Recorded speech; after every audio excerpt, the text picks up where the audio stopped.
The quarantine ward on arrival's tier had 12 beds, a scanner bay, a narrow observation corridor with composite floor panels that flexed slightly when you walked over the seam between sections, and one window. The window faced inward, toward the station's atrium hub, so what you got was artificial light, the warm, regulated amber of the hub's environmental cycle, rather than anything as honest as open space. When the cycle shifted to its simulated dawn setting around 600, the color changed from the deeper amber of night cycle to something brighter and more directional. And if you stood at the right angle beside the corridor hatch, you could feel the shift the way you feel a real sunrise, which is to say mostly in the back of your neck, and in the way the ward's surfaces resolved from flat planes to textured ones as the light found its angle.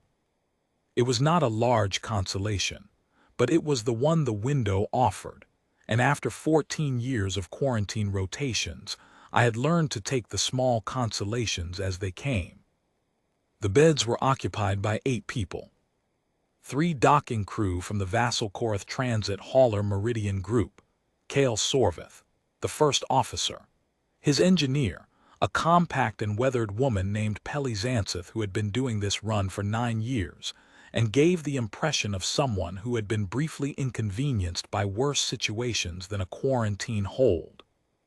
And a deck hand named Ori Mallow, who was 19 years old, and reading his way through a library of navigation theory he had downloaded to his personal reader, apparently under the impression that quarantine was a good time to get ahead. There was also a freight manifest technician named Orn Pellies who had developed a contact rash from a cargo polymer. He was patient, moderately bored, and prone to long questions about the station's layout that I could not answer because I had not been outside the ward in days. 2 survey assistants, Dena Cray and Usselt Marchek, had eaten something on a transit layover that the scanner could not fully identify in the standard panel, and they were the kind of patients who were cooperative, slightly embarrassed, and eager to demonstrate that they understood they should not have eaten whatever it was. And then there was Van Horst, a senior docking crew member whose atmospheric variant exposure from their previous transit stop I was tracking on 4-hour intervals. Nothing alarming yet, but variant exposures had a way of being calm for the first 3 days before they were not, so I was watching. Those were my patients on day 6 of my rotation. And then at 14:47, the emergency intake port opened and brought me Sira Dath.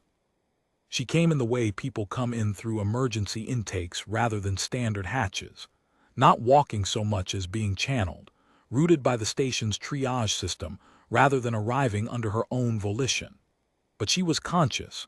She was upright with assistance from the station's corridor rail, and she was calm in the way that people are calm when they have decided that panic is a choice they have already considered and rejected as counterproductive. The set of her jaw said this. She was a loading supervisor. She told me, 3rd shift, outer rim, berth 12, and she had been conducting a physical inspection of a cargo net attachment point at the end of the outer service corridor designated Corridor 11 FAR, which ran along the station's exterior hull for about 40 meters before terminating at a pressure hatch. Something had come through the hatch. I said, "Sit down." I said it the way I say everything in an intake, which is without inflection, because patients in the first minutes of intake need a voice that tells them the situation is being managed, not a voice that mirrors the situation back to them. She sat. I got a look at her left leg. I have treated a great many wounds over 14 years of quarantine medicine.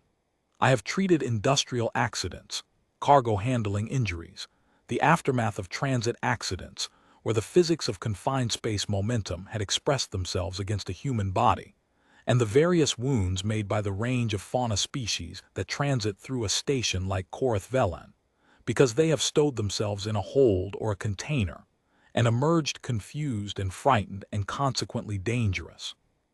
Confusing fear and danger are not the same thing in any species, but when they coincide they produce a characteristic wound type, and I know those wound types. I know what a bite looks like from a clamping jaw versus a slicing jaw. I know what a strike from something territorial looks like versus a strike from something panicked. I know how the tissue damage distributes differently across those categories in ways that are not subtle once you have learned to look. The wound on Sierra Dath's leg was not subtle. It was also not made by anything that matched what I was expecting. The puncture geometry was the first thing. 2 primary entry points, the main bite contacts, with a spread of 111 millimeters at the surface.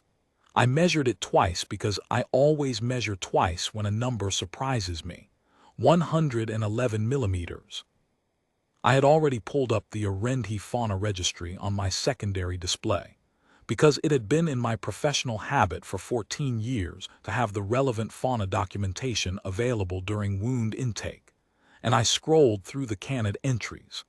The Arrendi administrative system had already sent me the incident form with its automatic classification, and the form said ambient canned fauna class 3. And I wanted to see what class 3 jaw parameters looked like before I let myself think too hard about the numbers I was measuring.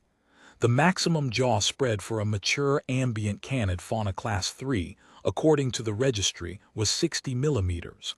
I looked at that figure. I looked at my measurement. I went back to the wound. The deepest puncture was 42 millimeters. This was the depth of the penetrating structure, the tooth, which meant the tooth was at minimum 40 millimeters in effective length from tip to the gum line contact point, probably somewhat more, since soft tissue compresses on impact, and the actual tooth length would exceed the depth of the channel it made. I noted this. The registry listed the primary canine length for a class 3 as 24 to 28 millimeters. I noted this also. Parallel to the bite track, 3 centimeters lateral, were 4 separate linear lacerations. They were spaced approximately 22 millimeters apart, and they were too even to be incidental. The evenness is what tells you. Incidental claw damage from a struggling animal is irregular. This was not irregular. This was what happens when something deliberately rakes claws across a strike zone in a single controlled motion at the end of a calculated attack. The spacing was not the spacing of any canned claw configuration I had in the registry records. I noted all of this. I finished the initial dressing because the wound needed care before it needed documentation, and Sierra Dath bore this with the same flat calm she had arrived with, which I respected. She talked while I worked. She told me she had not gotten a clear look at the animal. The corridor had been in its low lighting cycle, which the Arrendi used during off-peak transit hours and which produced roughly 30% of standard illumination, but she had seen the shape of it as it retreated after the strike. She said, long. Not particularly tall, but long. She said she thought maybe 2 meters from the nose to where the main body ended, before whatever the tail situation was. She said it moved efficiently, which I understood her to mean something specific. Not like a frightened animal scattering, not like an opportunistic scavenger startled away from something it had been at. Efficient, deliberate, as if it had made a decision and the decision had been acted upon and now it was reassessing. I wrote all of this down in my patient intake notes with the exactness I always use. A quarantine medical record is a legal document. I have treated it that way since the 3rd year of my practice, when a senior officer I trained under made the point with the quiet emphasis of someone who had learned it through consequence. Precise records are the only form of professional permanence you have. The word of a medic speaking to a patient's follow-up physician 3 stations, and a year later, is less reliable than the notation made in ink at the moment of care. The notation made at the moment of care is what actually survives. The incident form was already in my queue. The station's triage system had generated it automatically when the emergency intake port opened, the way it generates all incident forms when an injury is triaged into the quarantine intake pathway. The form had a fauna field, and in the fauna field, in clean gray Arrendi administrative type, it read, Ambient Canned Fauna Class 3, an automatic entry. The station's exterior sensors had logged movement in Corridor 11 FAR, and the Arendi fauna registry algorithm had processed the motion data and returned a classification, and the classification had been entered into the form, and the form had been sent to my queue for acknowledgement. I looked at the form. I looked at the wound measurements in my patient notes. I looked at the registry entry for ambient canid fauna class 3. Then I opened the search function on the registry and ran the parameters I had measured. Jaw spread 110 to 115 millimeters, primary tooth depth 40 to 45 millimeters, claw configuration 4-digit lateral strike, spacing 20 to 24 millimeters, and waited to see what came back. The registry is comprehensive. It is one of the things the Arendi do genuinely well. The breadth of documentation in their fauna classification system covers a remarkable range of species across the transit corridors they administer, and the parameter search function is not slow. It came back in under a minute. Top match VEL-9-ARREN. Match confidence 94%. I read the registry entry for VEL-9-ARREN. I read it carefully, the way you read something when you want to make sure you are not reading what you expected rather than what is there. I was not reading what I expected. The anatomical parameters matched the measurements in my intake notes the way a key matches a lock, not approximately, not within a broad range, but specifically, with the kind of agreement that comes when you are looking at the right thing. Maximum jaw spread for a mature VEL-9-ARREN, 115 millimeters. Primary tooth length, mature specimen, 42 to 49 millimeters. Claw configuration, 4 digits, posterior lateral strike, spacing 20 to 25 millimeters. I looked at my patient notes for a long time. Then I sent the first notification to the Arendi compliance office on level 3. I want to be fair about what followed, because I have thought about it for 11 months in the way you think about something that is not keeping you up at night, but that surfaces regularly when you are doing similar work, and fairness seems like the right register for it. The Arendi compliance officer, Officer Sendorevith, as I learned from the identification stamp on the response that came back 22 minutes later, was not being malicious. He was being institutional, which is a different thing. Institutional behavior has its own logic.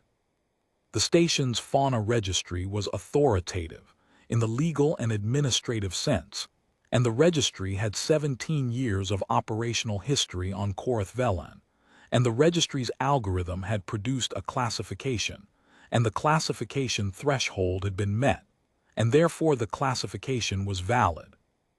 And therefore the response to a quarantine medical officer flagging a measurement inconsistency was to explain the process by which the classification had been validly reached, and to note that the formal review procedure was available if the officer believed the classification to be in error. Officer Dorevith's response did all of this. It was politely and clearly written.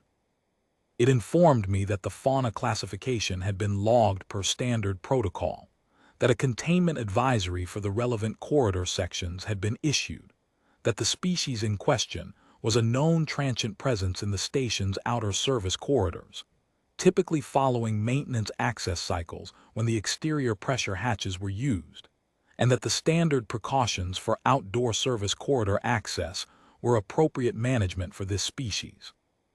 He thanked me for the patient intake report and noted that the wound documentation would be added to the incident file as a medical attachment. I read the response. I read it again to make sure I had not missed something. Then I thought about the registry entry for ambient canid fauna class 3 and the registry entry for VEL-9-ARREN, and the way the numbers in one matched the wound on Siradath's leg, and the way the numbers in the other did not. I sent a second notification to Officer Dorevith.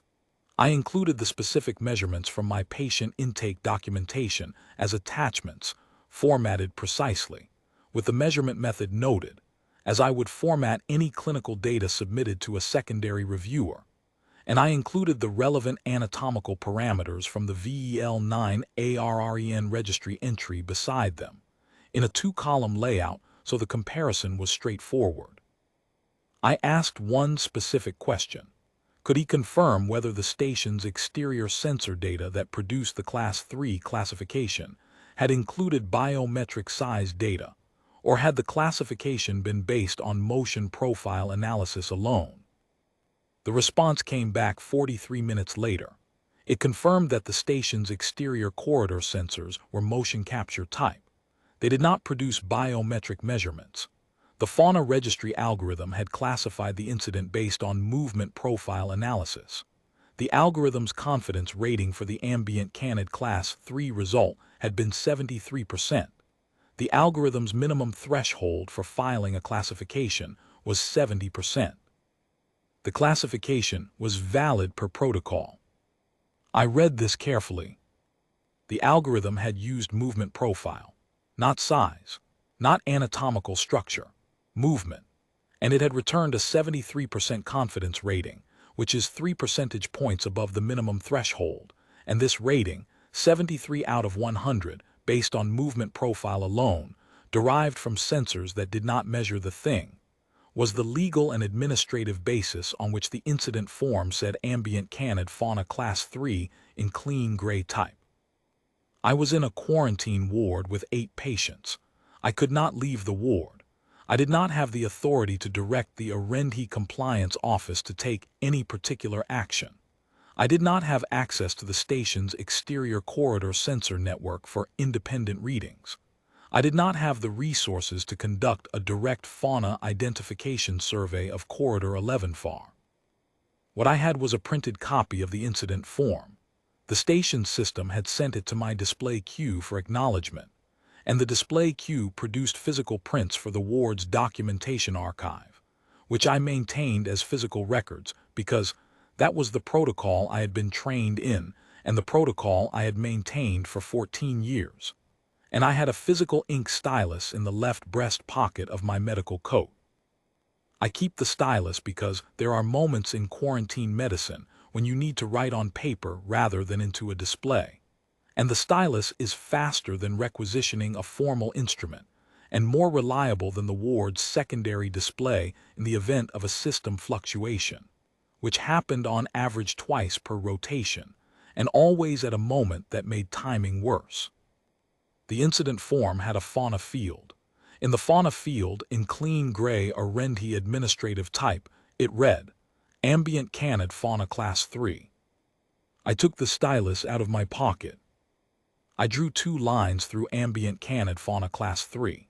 Not 1 line, 2, crossing, because the convention for a documented correction on a physical medical record is 2 lines through the erroneous text, so that the text beneath remains legible but the cancellation is unambiguous. The text must remain legible because, in a contested record, you need to be able to see what was said before the correction. 2 lines.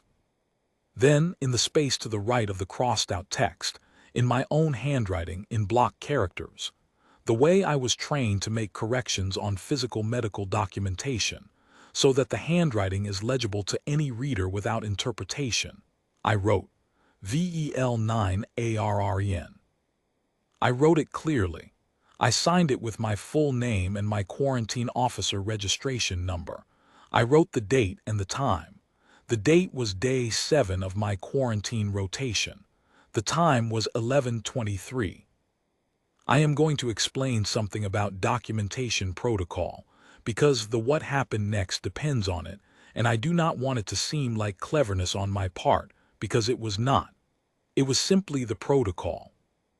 A physical quarantine medical record, which the incident form became the moment it was filed as an attachment to a patient's intake file, which is what I was about to do, is, under the RENDHI Joint Administration Protocol that governs stations like VEL-9-ARREN, a class of document that cannot be expunged from the permanent station archive without the written consent of the originating medical officer. This is not a loophole, and it is not a technicality. It is a deliberate and considered provision in the protocol, which exists because 23 years before my rotation at VEL-9-ARREN, a station operating under an earlier version of the RENDHI administrative framework, had experienced an incident in which an administrative reclassification had overwritten medical documentation about a contamination event, and the loss of that documentation had created a jurisdictional and legal situation that took 9 years and significant resources to partially resolve.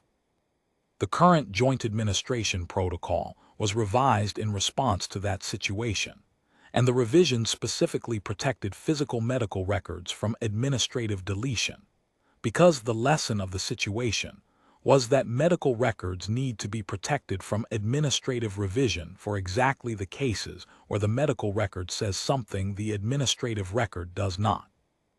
The ARREN wrote this protection into the protocol themselves. It is their protocol. It exists because they understood that clinical evidence and administrative classification sometimes diverge, and that when they do, the clinical evidence must be preserved in a form that cannot be quietly resolved by updating the administrative record. I filed the corrected form as a quarantine medical attachment to Sierra Dath's intake record. I noted the filing in the ward documentation log with the timestamp. I placed a physical copy in the archive folder for the rotation. Then I went back to monitoring my patients. On the morning of day 8, Officer Dorevith sent a third notification. It was considerably longer than the previous 2, 4 paragraphs of careful and thorough, ARREN administrative language, and it explained the following. The fauna classification on the incident form was an official record produced by an authorized process, and amendments to official ARREN administrative records required an administrative review process that was separate from and independent of the quarantine medical records process. Medical attachments were, of course, preserved as a matter of protocol, and the ARREN administration respected and maintained those records, but the content of a medical attachment did not supersede or amend an authorized administrative classification. If I believed the classification to be in error, the correct procedure was to submit a formal review request to the ARREN Regional Fauna Registry Authority, which had jurisdiction over classification disputes. The average processing time for such reviews was 14 to 18 months. He enclosed the relevant submission form. I read all 4 paragraphs. I noted the processing time, 14 to 18 months. I also noted that the incident form already had my correction on it. The correction was in the permanent record. The formal review process would take 14 to 18 months. These 2 things were not in conflict with each other.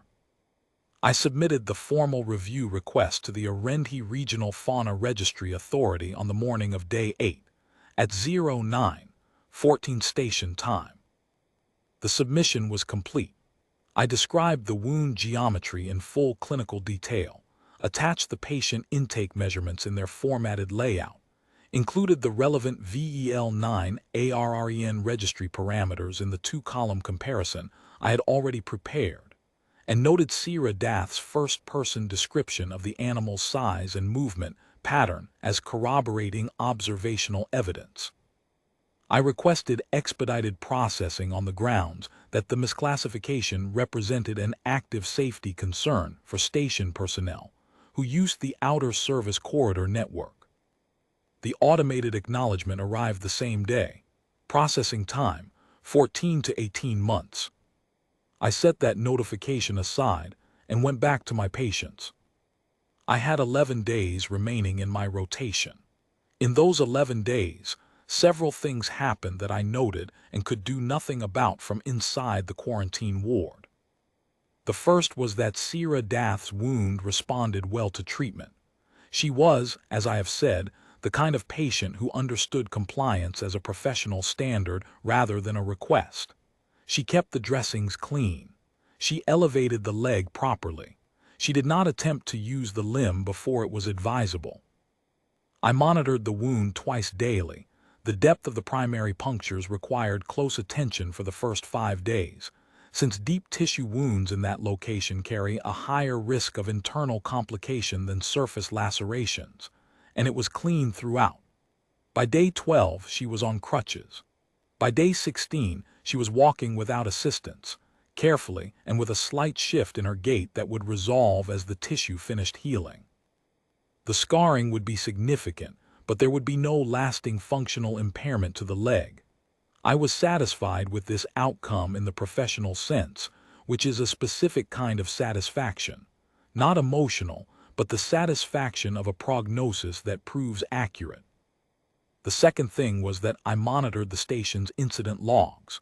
I did not have access to the his internal administrative database, but the station maintained a public-facing summary accessible on the ward's information terminal, because transit passengers have a right to basic information about safety events that might affect their movement through the station. In the 11 remaining days of my rotation, there were 2 additional incidents in the outer service corridor network. Day 10, a maintenance technician in Corridor 7FAR reported an encounter with a large animal, was not injured, filed an incident report. The fauna registry classification, ambient canid fauna class 3. Day 15, a cargo inspection crew reported an animal in the exterior net storage area adjacent to berth 8. No injuries. Fauna registry classification, ambient canid fauna class 3. The algorithm was consistent, I will give it that. The third thing was senior compliance evaluator Maren Orvath. She arrived on day 14 of my rotation, unannounced, through the standard intake hatch, in a Rendhi administrative dress, and with the kind of careful composure that, in my experience, signals someone who has prepared what they are going to say. She introduced herself, gave her title and the office she worked from, and said she wanted to discuss the quarantine medical attachment I had filed to the Sierra Dath incident file. I was treating Orn Pellies at the time.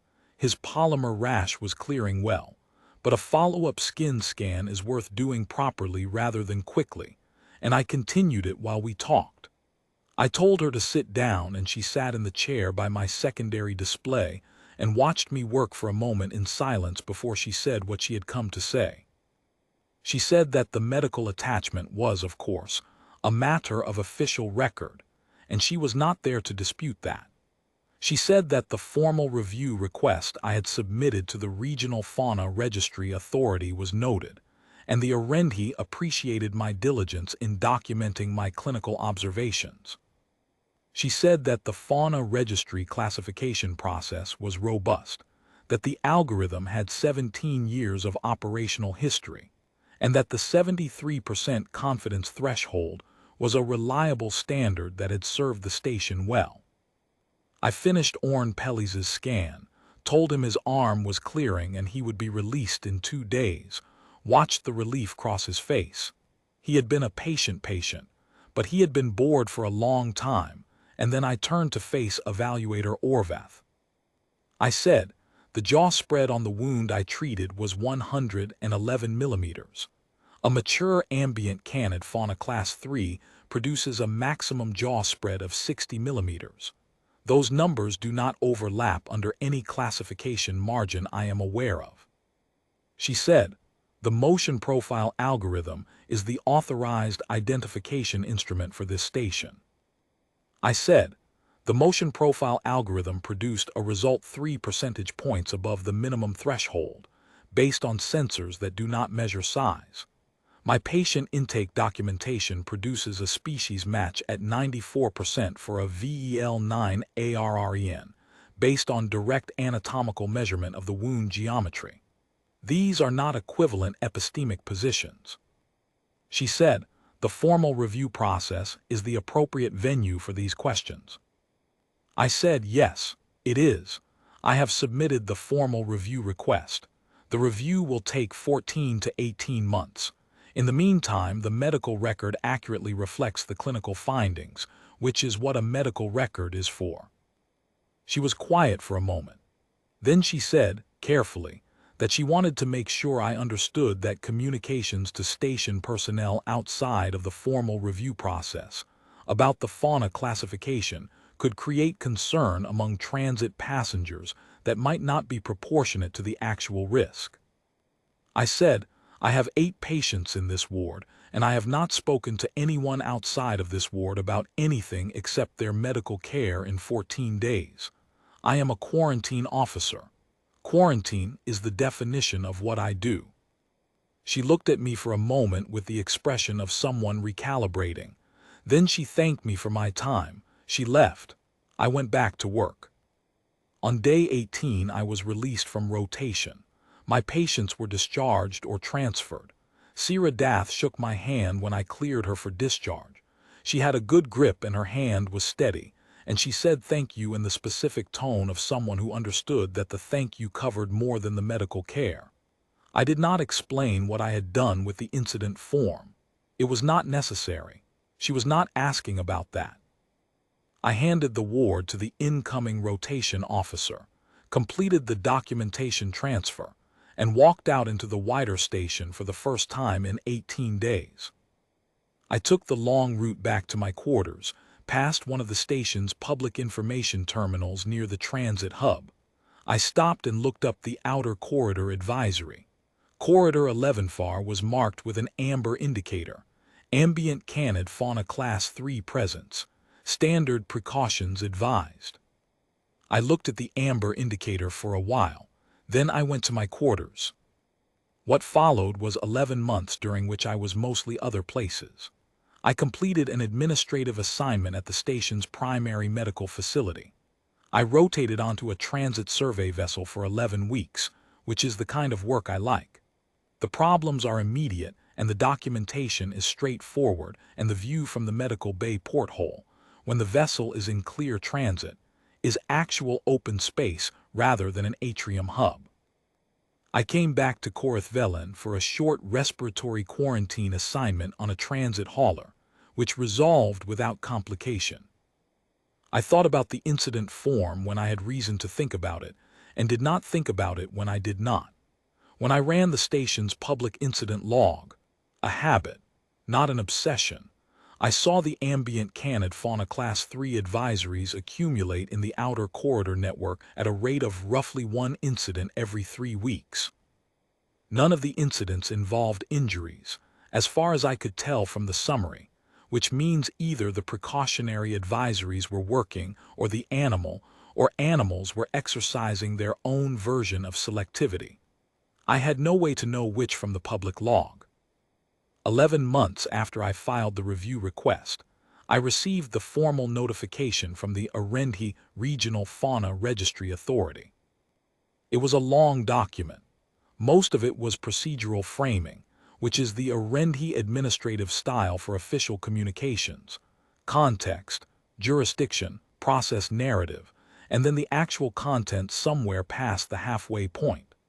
I read through the framing with the patience you develop for institutional documents after enough years of dealing with them, and I got to the operative section.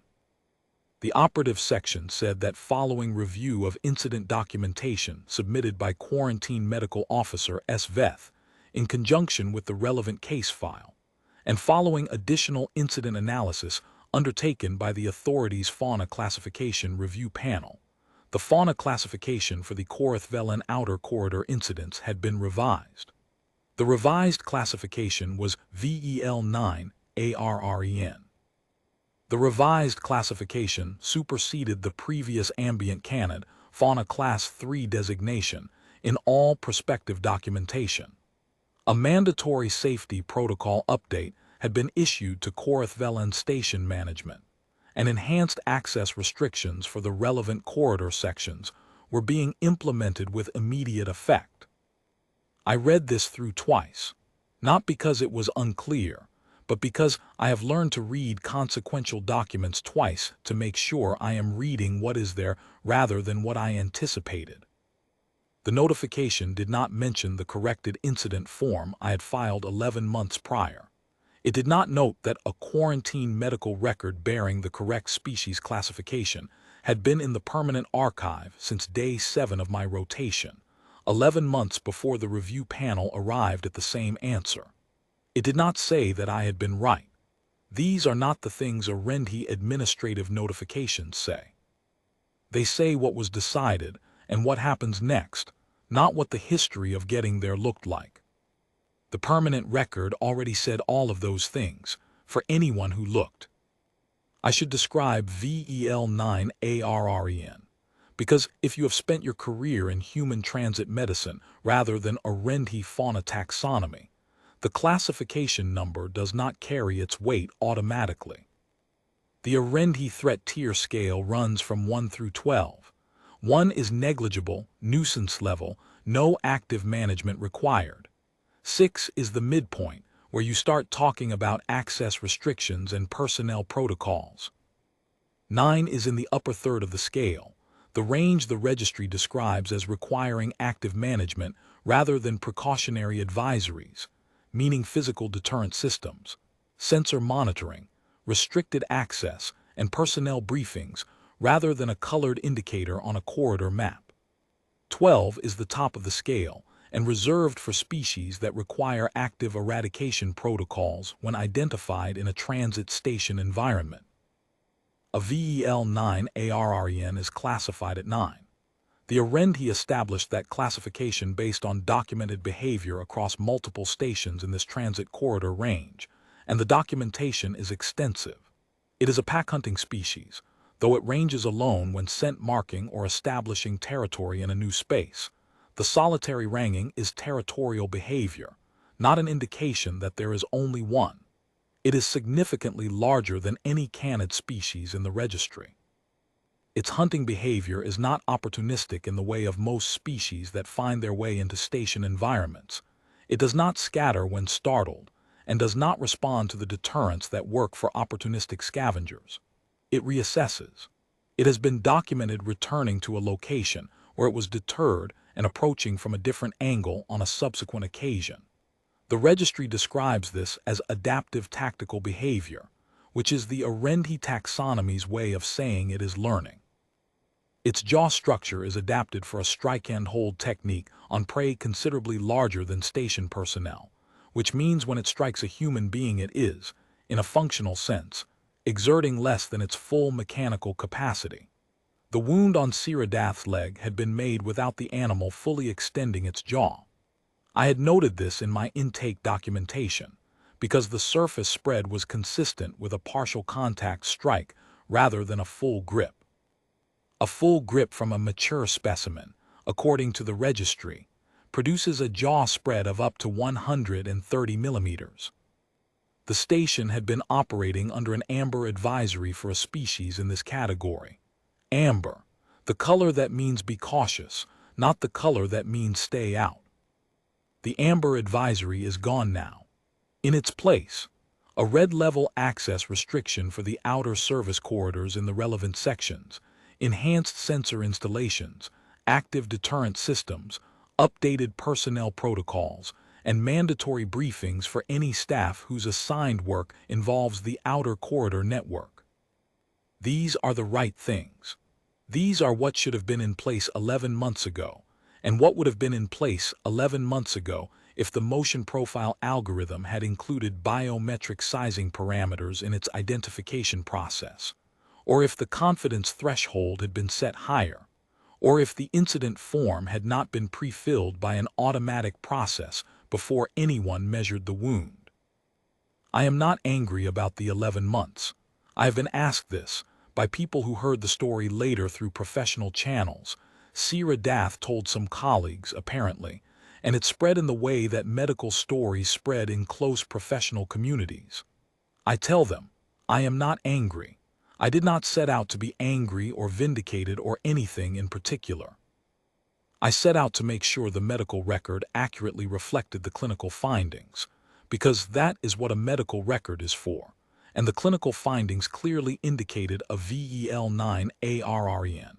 And therefore the record needed to say VEL-9-ARREN. The permanent protection of physical quarantine medical records from administrative revision is not a strategy. It is a provision in a protocol that exists because something went wrong once, and the Arendi wrote a structural remedy for it. I did not exploit the provision. I used the documentation system I was given, in the way I was trained to use it, to record accurate clinical information in a form that would not be overwritten.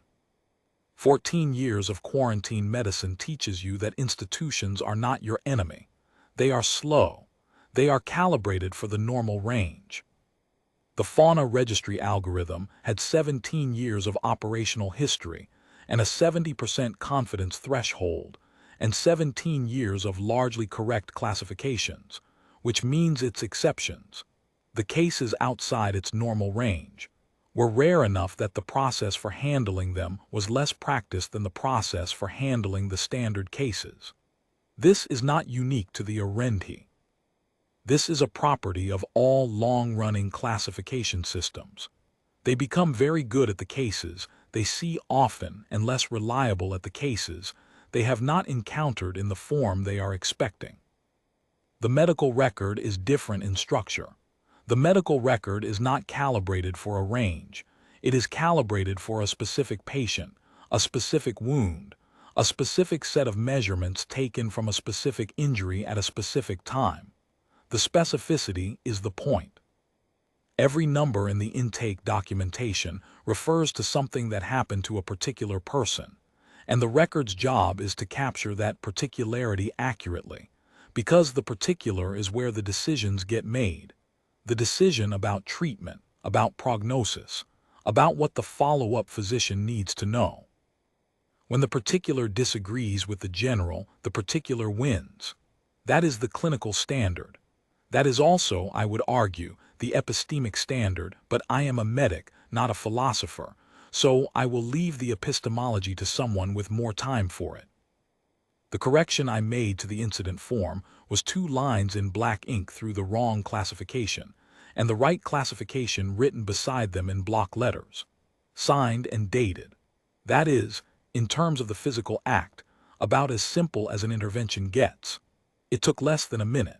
It required no special access, no special authority, no knowledge of administrative systems beyond what every quarantine medical officer learns in the standard certification. What it required was the measurements. If I had not measured carefully, if I had taken the surface dimensions and stopped, if I had not measured the depth, if I had not noted the claw configuration and spacing, the correction would not have been possible, because the correction was built entirely on the measurements. The measurements are what made the VEL-9-ARREN classification defensible on the record, as opposed to a notation that said I believe this is wrong without being able to say why. The measurements are the work. The ink correction is just the record of the measurements. I received a message from Sira Dath the same afternoon I received the formal notification. She said she had heard through her supervisor network that the reclassification had gone through, that the enhanced protocols were being implemented, and that she thought I should know. Then a space. Then, you already had it right. I read this a few times.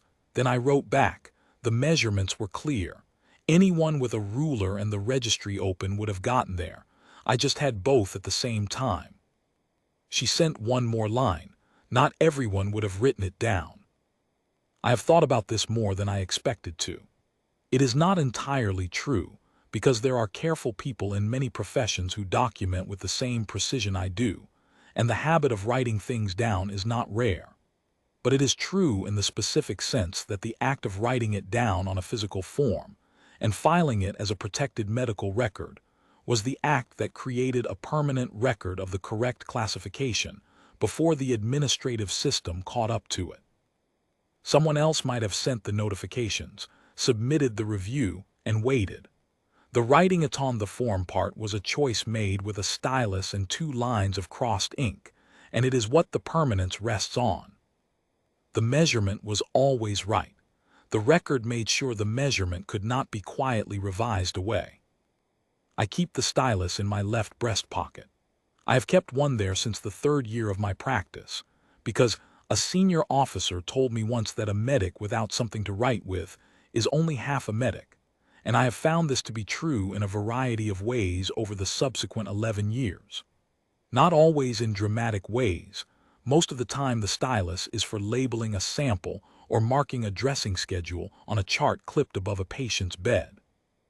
But occasionally for a situation like this one, where the display system and the documentation system and the administrative system have all produced an answer that the wound in front of you clearly does not match, and what you need is something to write with, and the authority of a medical record to write in. The authority was always there. The stylus was always in my pocket. The measurements were in my notes. VEL-9-ARREN. That is what the wound said. That is what the record has said since day 7 of a quarantine rotation, 11 months and some days before anyone with administrative classification authority said it out loud. The permanent record does not care about the 11 months. It carries the date of filing and the name of the person who made the correction and the registration number that proves they had the standing to make it. It will carry all of this for as long as the station maintains its documentation archive, which under the Joint Administration Protocol is a minimum of 50 years from the date of filing. 50 years from day 7 of my quarantine rotation, long after I have left VEL-9 for other stations and other rotations, and eventually for whatever comes after 14 years of quarantine medicine, extends to however many more I have ahead of me. That form will still be in the archive. 2 lines in black ink through the wrong answer. The right answer beside them in block letters. Signed and dated. That is what it was. That is what it always was. The record said so first. There is a thing I have noticed about quarantine work that I did not expect when I trained for it, which is that the confinement teaches you to pay closer attention to the bounded space you are in than you would pay to an equivalent space if you could walk in and out of it freely. When you cannot leave a room, you begin to know the room differently. The composite floor panels and the seam that flexes between sections. The sound the scanner bay makes when it cycles to standby, a low mechanical settling, like a held breath released. The way the ambient light in the ward shifts by about 4 degrees of color temperature between the 1st and the 5th day, because the hub's environmental cycle has a long arc, and you only notice it when you are measuring time in days of quarantine rather than hours of shift work. The rhythm of 8 people sleeping in 12 beds, who wakes at what hour, who sleeps through the night and who lies awake, who reads and who stares at the ceiling, and who talks to themselves in a low voice that they think is too quiet for anyone to hear. I knew that ward deeply by day 7. I knew it the way you know the specific gravity of a particular patient's file after you have reviewed it 4 times, not just the contents but the shape of it, the weight, where the gaps are, what the gaps mean. Which is why, on day 7, when Siradath's wound gave me numbers that did not match the form, I trusted the numbers. Not because I was confident in my own authority over the classification system. I was not, and I am not, and the formal review process exists precisely because classification disputes are not resolved by individual medical officers acting on their own conclusions, but because the numbers were what they were. A measurement does not require confidence. It requires a ruler and the willingness to write down what the ruler shows. 111 millimeters, 42 millimeters, 4 striations, 22 millimeter spacing. The ruler showed those numbers. I wrote them down. What I did not write down because it was not clinically relevant was what I felt in the moment of reading the form, that specific, quiet, unhurried kind of recognition you get when you are looking at something that doesn't fit and you understand exactly how completely it doesn't fit. Not alarm, not urgency. Something cooler than that. The sense of a problem that has a shape and the shape is clear, and the question now is what you do with it. I have been asked, at various points in the aftermath of the reclassification, whether I was frightened by what I understood the measurements to imply. The implication being, a VEL-9-ARREN, not a Class 3 cannon, in the outer service corridors of a transit station where maintenance technicians and cargo crew were moving through on their regular schedules under an amber advisory that told them to be cautious around something that was in fact in an entirely different threat category. I was not frightened in the conventional sense. I was in a quarantine ward. The outer service corridors were not my immediate environment. Siradath's wound was. My 8 patients were. The work directly in front of me was what required my attention. And when the work directly in front of me requires attention, the peripheral concerns wait. But I was not unconcerned either. Understanding what the measurements implied, understanding that the classification on the form was wrong by a margin that was not a margin of error, and being unable to immediately correct it through any direct action was its own kind of pressure, the kind that sits in the chest when you are working and surfaces between tasks.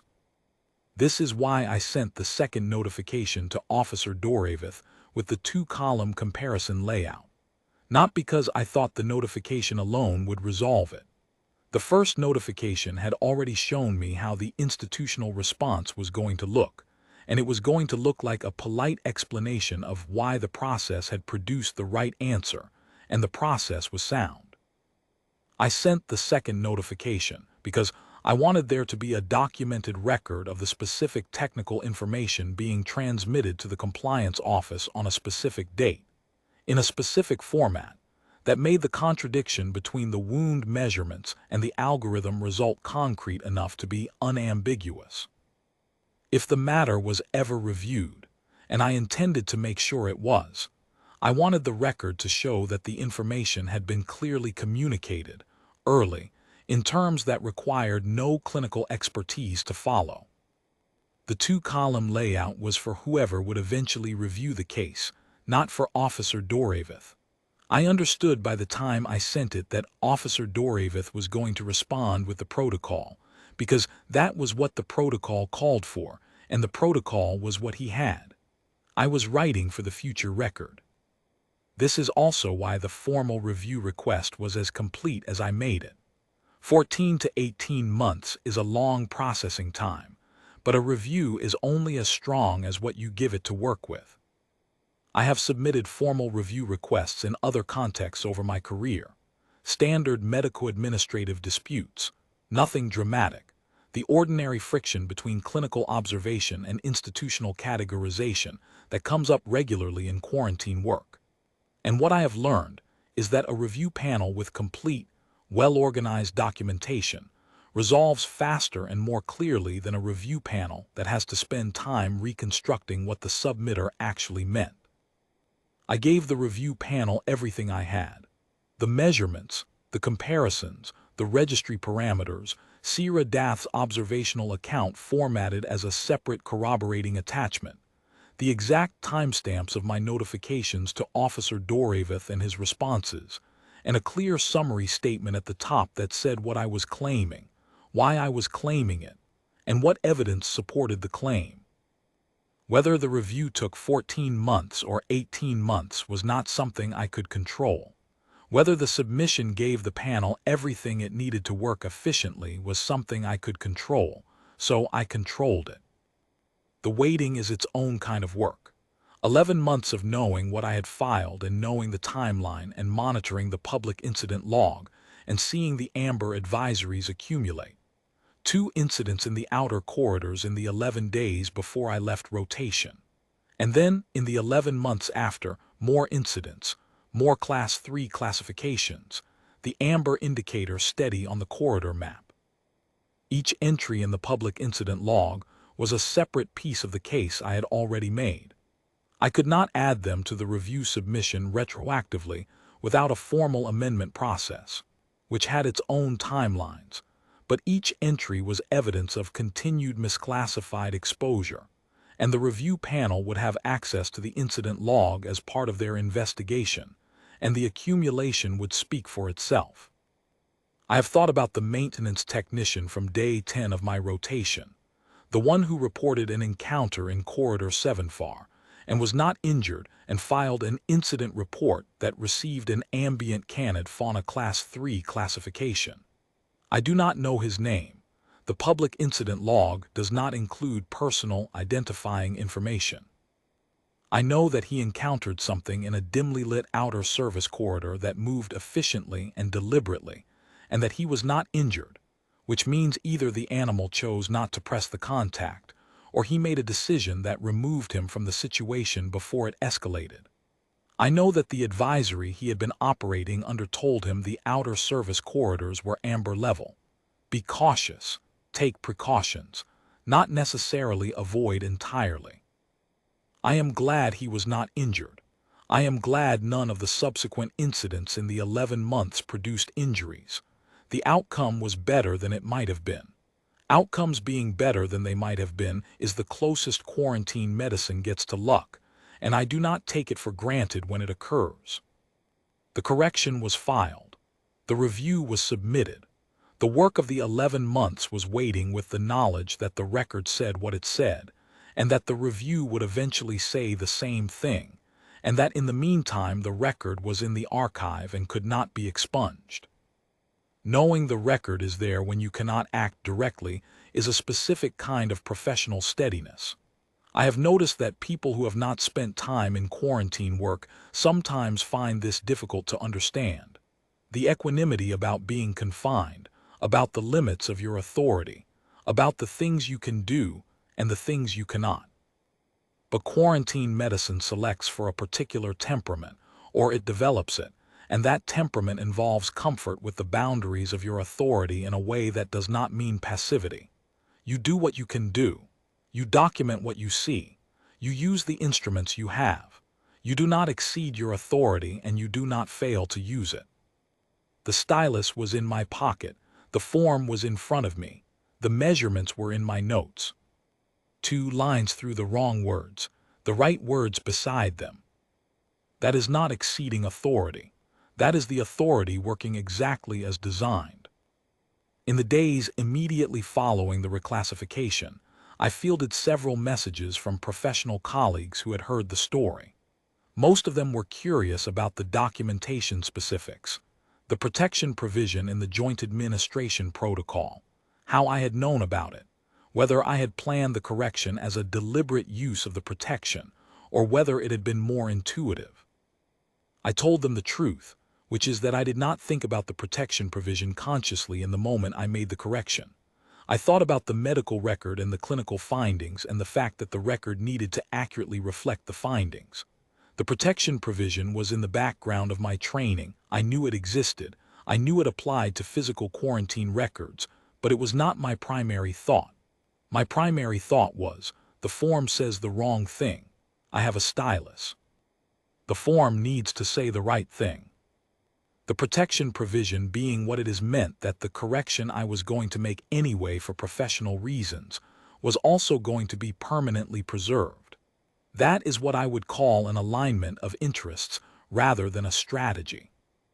One colleague asked whether I had considered, in the moment, what would have happened if I had not made the physical correction, if I had sent the notifications and submitted the review request and waited without touching the form. The answer is yes. I considered it briefly. And the answer is also, then the review would still eventually have produced the same reclassification. The outcome for station personnel would have been the same, and the only difference would be that there would be no document in the permanent archive showing that the correct answer was known and recorded 11 months before the administrative system acknowledged it. This matters less than the safety outcome. It matters more than nothing. The record is the institutional memory of what was known and when it was known. Institutional memory is how systems learn. If the record does not show that the clinical evidence indicated a VEL-9-ARREN on day 7 of the quarantine rotation, then the lesson of this incident, that the motion profile algorithm with a 70% confidence threshold is insufficient for fauna identification in the outer service corridors of a transit station at this range, is a lesson that has to be learned from the eventual outcome, rather than from the documented discrepancy between the clinical evidence and the algorithmic result. The documented discrepancy is the more efficient lesson. It shows exactly where the process failed and at what point the correct information was available. That is useful to whoever reviews the algorithm parameters. That is useful to whoever evaluates the confidence threshold. That is useful to whoever designs the next iteration of the sensor systems in the outer service corridors and considers whether biometric measurement should be included alongside motion capture. I did not make the correction for those reasons. I made it because the form said the wrong thing. But those reasons exist, and they are good reasons, and the record is better for them. I was not formally told that my submission to the review panel had been the initiating document for the reclassification. The formal notification from the Regional Fauna Registry Authority noted that the review had considered, among other evidence, documentation submitted by Quarantine Medical Officer SVETH, and that additional incident analysis had been conducted by the Fauna Classification Review Panel. What weight the panel gave to which evidence, and in what order the review progressed, was not included in the notification. This is also standard. Review panels do not typically narrate their reasoning at the granular level. They state the outcome and the revised policy. The outcome and the revised policy are what matter. The rest is, as I have said, already in the permanent record for anyone who wants to know it. Sierra Dath is still at VEL-9-ARREN as far as I know. She sent one more message, some weeks after the reclassification, when the new access restriction infrastructure had been installed. She said the outer corridors felt different now. She was not yet cleared for full duty in the outer sections due to her leg, but she had walked Corridor 11 far as the new sensor boundary as part of her phased return to duty, and she said it felt different. I said, the deterrent systems are running. That is what different feels like. She said, I know, I meant something else. I said I understood. I keep the stylus in my left breast pocket. I have another one in the right as a backup, which I have been doing since year 7 of my practice after a stylus failed mid-documentation at an awkward moment, and I learned from it. The stylus is a small tool. It writes in ink on physical surfaces. It does not connect to any system. It does not require a network. It does not have a confidence threshold or a motion profile algorithm or a 70% minimum for filing. It requires only that you know what you are writing, and that you write it clearly enough to be read. VEL-9-ARREN, Day 7, signed and dated, 2 lines through the wrong answer and the right one beside it. The record has said so since, before anyone was willing to hear it out loud. The record will keep saying so for 50 years after the day I wrote it. I went back to work.